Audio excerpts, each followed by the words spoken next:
आज जागतिक आदिवासी दिन. भारतासह जगभरातील सुमारे 90 देशांमध्ये हा दिवस विविध उपक्रमांनी साजरा केला जातो. छत्रपती संभाजीनगर शहरातील क्रांती चौकात एकलव्य संघटनेसह सकल आदिवासी समाजाच्या वतीनं जागतिक आदिवासी दिन मोठ्या उत्साहात साजरा करण्यात आला आहे.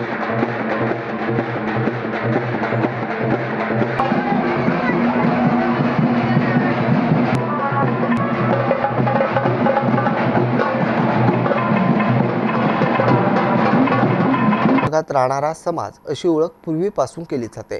मात्र काळानुसार आता आदिवासी समाजाने शिक्षणाची कास धरत प्रगतीच्या प्रवाहात आपलं स्थान निर्माण केलंय.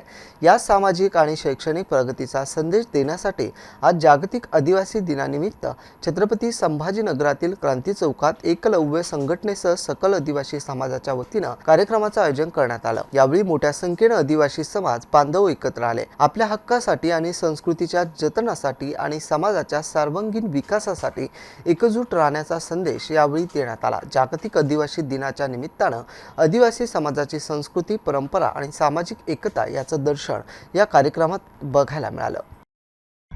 जागतिक आदिवासी दिवस हा दिवस नुसतं भारतातच नव्हे तर जवळपास 90 देशामध्ये मोठ्या उत्साहाने साजरा करण्यात येतो.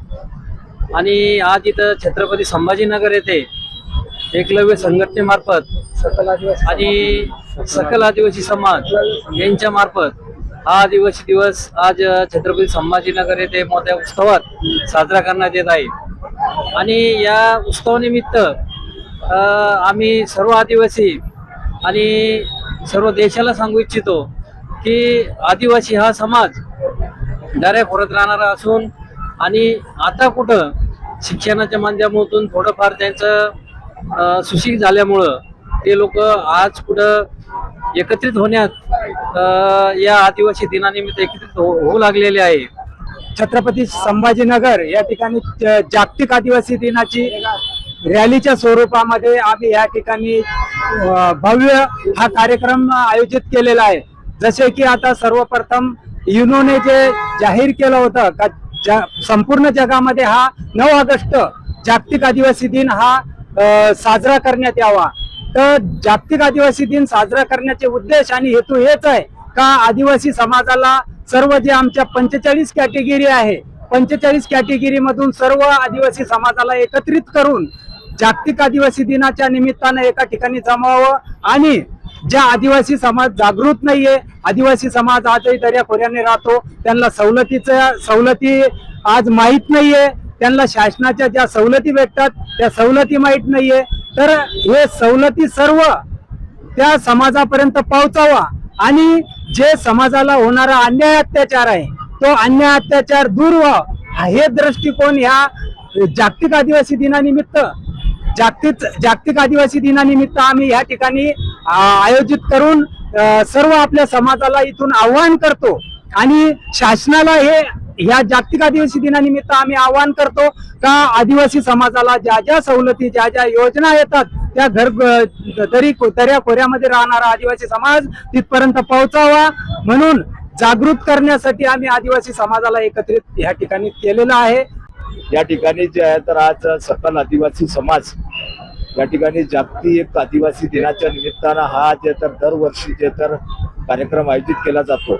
आणि म्हणून जे तर आजचा सुद्धा जे तर हा जे तर सकल आदिवासी समाज या समाजामध्ये या ठिकाणी या कार्यक्रमामध्ये जेवढे जे तर या ठिकाणी आदिवासी समाजामध्ये जेवढ्या जाती येतात त्या सर्व जातीच्या वतीनं जे तर हा आजचा जो हा कार्यक्रम जे तर ठेवण्यात आलेला आहे. आणि दरवर्षी हा कार्यक्रम ठेवण्यात येतो कारण की जे तर या ठिकाणी या भारतामध्ये आदिवासी समाज हा जिवंत आहे.